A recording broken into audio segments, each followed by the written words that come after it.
genera un primer dato que no pueden olvidarse nunca, que es las resistencias. ¿Sí? Así que cuando yo esté frente al ventilador, a mí me va a interesar mucho leer el valor de resistencias en el ventilador, porque yo voy a tener la idea de que el aire tiene que entrar, pero la vía aérea se opone a esa entrada de aire, y mientras más altas sean las resistencias, ¿sí?, va a entrar menos aire.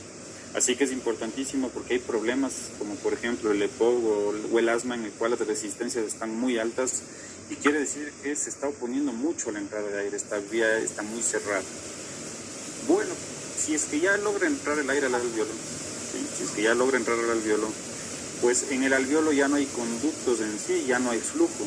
O sea, el aire que llega acá solo tiene que acomodarse al espacio que haya. Si llega acá al alveolo, a este alveolo que hemos graficado aquí, y ahora tiene que acomodarse nada más. Y habrá alveolos que dejan que se acomode bastante aire y otros que dejan que se acomode menos aire. Así que cuando entra el aire se distiende un poco el alveolo, como vemos ahí. Y a eso le llamamos compliance o distensibilidad, ¿sí? Si un alveolo deja drenar bastante aire, tiene bastante distensibilidad, porque la distensibilidad es la capacidad que tiene un cuerpo de distenderse, como lo dice su nombre, y eso es la compliance.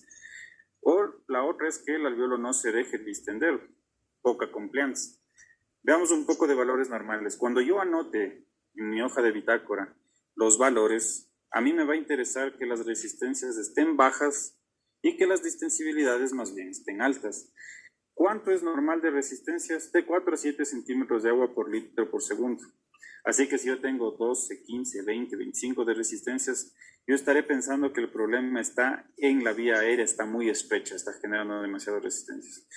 Mientras que las distensibilidades tienen que ser altas, 60 a 100 sería lo adecuado. Quiere decir que por cada centímetro de presión que yo haga acá, se va a ingresar 60 a 100 ml de volumen, y eso es bueno.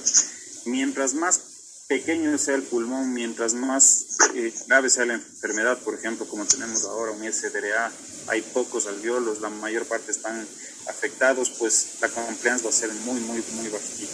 Si un paciente es un neumotórax, la compliance va a caer inmediatamente. Así que esto es importante porque ustedes que van a registrar probablemente de forma horaria las distensibilidades o la compliance, pues es importante que tengan el siguiente juicio. Si es que yo estaba anotando 40 de compliance, 40 de compliance, 40 de compliance todo el día, y de repente mi siguiente anotación es 10 de compliance, pues a mí tiene que llamarme rápidamente la atención eso, porque deben entender esto como que si se cayó la compliance es porque hay menos pulmón. ¿Y por qué puede haber menos pulmón? Puede ser por un neumotórax, puede ser porque hizo edema de pulmón, puede ser por cualquier circunstancia, pero debe alertarles que la caída de la compliance es una situación que puede ser grave. O la otra, que es en cambio muy frecuente. ¿Por qué es muy frecuente? Porque el paciente tiene un tubo y porque tiene secreciones y porque tiene dispositivos, tiene el filtro y cosas de estas. Así que si ustedes estaban anotando 10 de resistencias, 12 de resistencias, 8 de resistencias y de repente aparecen 20 de resistencias, pues esto es muy común porque hay que pensar rápidamente, algo está evitando que entre el aire, y eso puede ser, se dobló el tubo, hay muchas secreciones, hizo broncoespasmo, alguna cosa así. Entonces, estos son dos valores que no se pueden olvidar nunca, y a estos dos valores se les llama mecánica pulmonar. Así que cuando nosotros decimos cómo está la mecánica del paciente, hablamos de cómo está la compliance, cómo están las resistencias.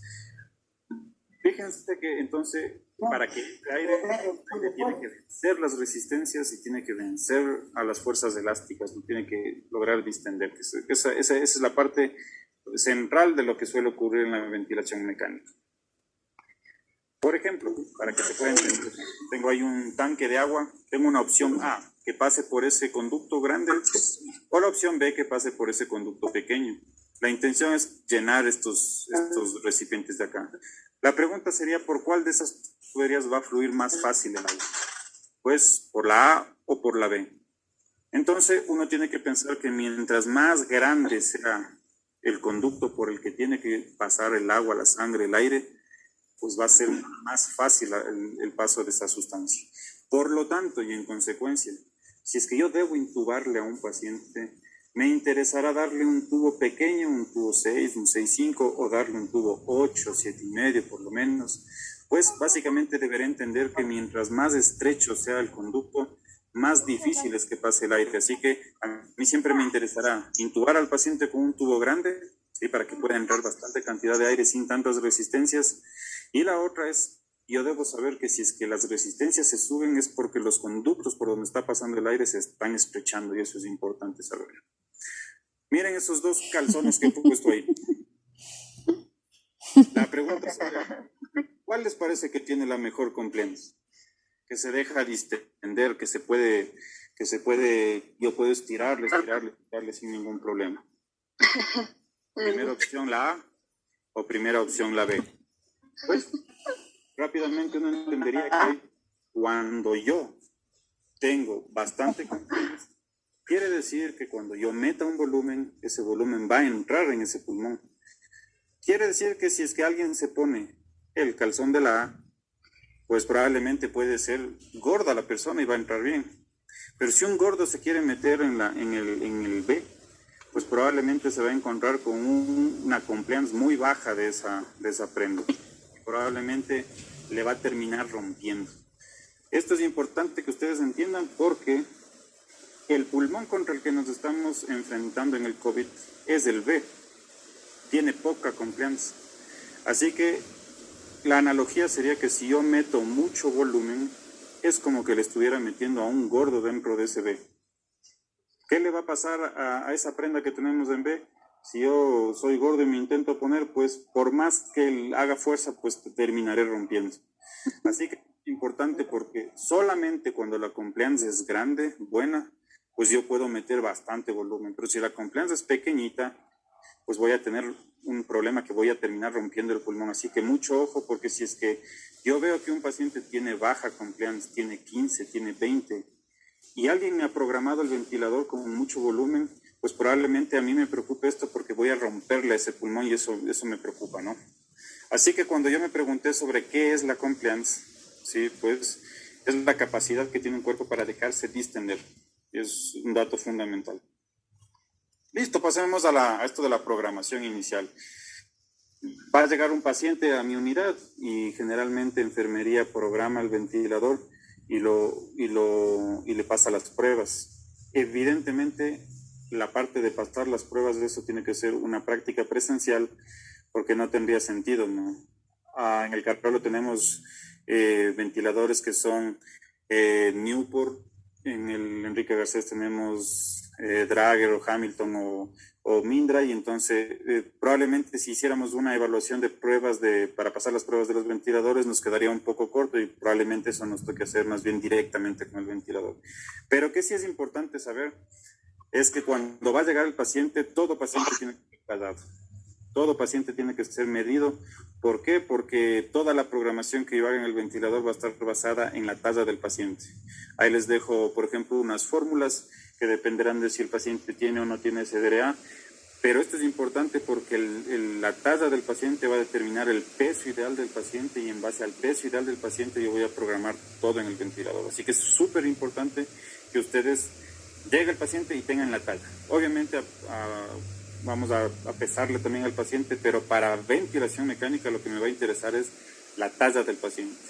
Mientras más actual es el ventilador, probablemente yo solo coloco la talla y el ventilador ya me coloca el peso ideal. Mientras más antiguo es el ventilador, puede que me pida, por ejemplo, cuál es el peso ideal y yo tenga que hacer el cálculo. Entonces ahí les he dejado algunas fórmulas para poder dejar ahí. Siempre el peso ideal es el primer paso. Ahí tenemos una pantalla de un ventilador. De forma genérica uno va a ver que siempre me pregunta sobre, puede ser esto, ¿no? Sobre qué tipo de paciente voy a trabajar. Adulto, pediátrico, lactante. Me va a preguntar el sexo, ¿sí? Para el cálculo del peso ideal. Y me va a preguntar la altura, ¿sí? ¿Por qué no trabajamos con el peso real del paciente? Y es porque probablemente un paciente obeso que tenga 120 kilos, por ejemplo, probablemente el pulmón de ese paciente tenga el mismo tamaño que un paciente de la misma edad y de la misma talla, independiente del peso. Así que el peso no lo tomamos en cuenta, es la altura en la que nos basamos para poder sacar el peso. Y ya teniendo esto, pues ponemos adultos, si es hombre o mujer, la altura, el peso ideal y ponemos empezar. Y básicamente todos los ventiladores nos preguntan esto. No nos vamos a centrar por el momento porque es un tema, digamos, que de otra charla, pero casi todos los ventiladores me preguntan si es que quiero ponerle por presión, por volumen o en modo espontáneo. Ese es el resumen de lo que en general casi todos los ventiladores. Hay Nidia Leal 3 @gmail dice que no escucha. ¿Ya escucha o todavía no escucha? Bueno, esperemos que escuche porque solo es una persona. Muy bien. Esto es lo que básicamente va a estar. Habrá hospitales que prefieren ventilar a los pacientes por presión, habrá hospitales que prefieren por volumen o habrá alguna tendencia personal de cada médico. No hay diferencia para nada entre escoger lo uno o lo otro, pero si el paciente recién ha sido intubado y está relajado, estas dos son las posibilidades. No hay ninguna otra, no hay cómo ponerle en espontáneo al paciente. No hay ninguna diferencia, pero vamos a anotar cómo se programaría. Y la otra es que el paciente no esté intubado y que ir nido. Yo escojo cualquiera de esos, pongo confirmar. Esto que vamos a escoger se llama variable de control, solo hay dos variables de control, presión y volumen, no hay nada más. Así que esto dependerá del médico, como les dije, esta no es decisión de enfermería, sino del médico, así que el médico escogerá por presión, por volumen, esa es una coordinación previa con el médico. Escojamos aquí por presión, fíjense que hemos escogido por presión, veamos qué es lo que ocurre o qué deberíamos programar cuando está por presión. Súper sencillo, cuando está por presión aparecen los siguientes botones. ¿Qué frecuencia respiratoria? ¿Cuánto de oxígeno? ¿Cuánto de PIB? ¿Cuánto de relación inspiración-expiración? Y el disparo. Y el botón que le hace o que determina que es de modo, o sea, por presión, es que te va a pedir cuánto de presión. Y a veces te pregunta la rama. ¿Qué de esto le corresponde al médico? Pues básicamente él decidirá cuánto de presión, cuánto de rampa, cuánto de disparo, cuánto de relación IE, ¿sí? Y enfermería puede encargarse de cuánto de frecuencia respiratoria, cuánto de PIB de forma general, ¿sí? Entonces, por ejemplo, cuando yo cojo por volumen, sale exactamente lo mismo. Frecuencia respiratoria, oxígeno, PIB, relación IE, disparo. La diferencia ahora, si es que es por volumen, es que me va a preguntar cuánto de volumen. Y aquí hay otros dos botones, pero lo interesante es el volumen, es lo que me va a preguntar. También me puede preguntar cuánto de flujo y también si es que quiero o no colocarle meseta. Pero la diferencia entre el uno y el otro es que si es que escogí por presión, me va a preguntar cuánto de presión quiero, y si es que escogí por volumen, me va a preguntar cuánto de volumen quiero. ¿Cuánto le voy a poner si es que me tocara a mí como enfermero o como enfermera colocar los parámetros? Pues si yo tengo que colocar rápidamente al paciente, pues voy a colocar una frecuencia respiratoria que sea habitual o fisiológica. ¿Cuánto de oxígeno ahora que estamos recién iniciando la intubación y todo esto? 100%. ¿Cuánto de PIB? 5 de PIB. ¿Cuánto de relación IE? 1, 2. ¿Qué disparo? Ahí les va a dar la opción flujo 2 litros. Esa sería una programación general que le pudiera caer bien a cualquier paciente en general y luego alcanzar objetivos que se planteará el médico.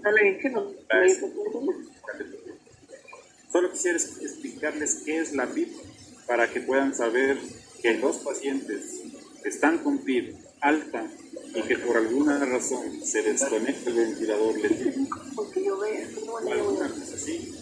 La PIB es importante porque la PIB es la que nos lados.